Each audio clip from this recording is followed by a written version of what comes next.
আজকে সত্যিকারের এক ভৌতিক ঘটনা বলবো। ঘটনাটা হচ্ছে একটা হসপিটাল নিয়ে। হসপিটালে এক নার্স প্রথম দিন কাজে এসেছে, নতুন কাজে লেগেছে। তো সে কাজে যখন এসেছে তো তাকে নাইট ডিউটি দেওয়া হয়েছে। রাত্রি তখন 12টার সময় ও ঘুরে বেড়াচ্ছে। তার মধ্যে একটা বেড থেকে শোনা গেল একটা বেলের শব্দ এলো।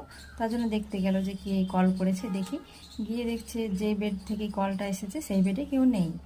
তখন ও বলে তাহলে হয়তো আমি ভুল শুনেছি।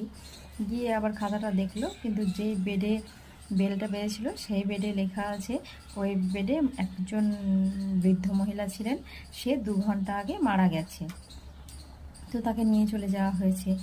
এবার সে একটু ভয় পেল, দিয়ে ও এদিক ওদিক একটু হাঁটাহাঁটি করছে।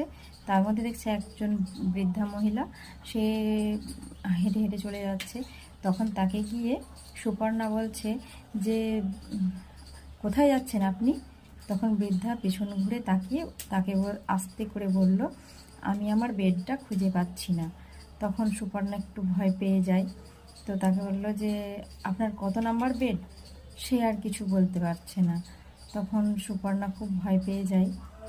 তারপরে ও যখন একটু সোজা চলে যায় তখন পিছন ঘুরে সুপর্ণা দেখে যে বৃদ্ধ মহিলাটা নেই। সেই দেখে তো সুপর্ণা আরও বেশি ভয় পেয়ে গেছে। তখন সে দৌড়ে চলে গেছে যেখানে নার্স স্টাফরা আরও সবাই থাকে সেখানে। দিয়ে সকাল তখন এই সব করতে করতে 5টা বেজে গেছে। তখন ও সাহস করে আবার সেই ওয়ার্ডে গেছে। দিয়ে যেই বেড থেকে বেলটা এসেছিল সেই বেডের কাছে গেল। গিয়ে দেখছে সেই বেডে কিন্তু একটা হালকা হালকা মানে ঠান্ডা হাওয়া অন্যান্য বেডের থেকে। আর যে বেলটা বাজিয়েছিল সেই বেলটা দুলছে এখনও। তো সেই দেখে ও একটু ভয় পেয়ে গেল। দিয়ে সকাল হলো যখন, তখন সব এসে আরও নার্সদেরকে বলল যে এই ঘটেছে আমার সাথে, আমি বুঝতে পারলাম না কি হয়েছে, আমি খুব ভয় পেয়ে গেছিলাম। তখন অন্যান্য নার্সরা তাকে বলল যে না গো, এইরকমই হয় ওই ওয়ার্ডে, কেন জানি না যেই মারা যায় সেই 2-3 ঘন্টা মতো রয়েই যায়, আর এরকম বেড খুঁজে বেড়ায়, বেড খুঁজে পায় না। সেই শুনে তো সুপর্ণা খুব ভয় পেয়ে গেল। তারপর থেকে আর সুপর্ণা রাত্রে ডিউটি কোনো দিনই আর নেয়নি। কেমন লাগলো আমার গল্প? যদি ভালো লাগে তাহলে এইভাবে পাশে থাকবেন।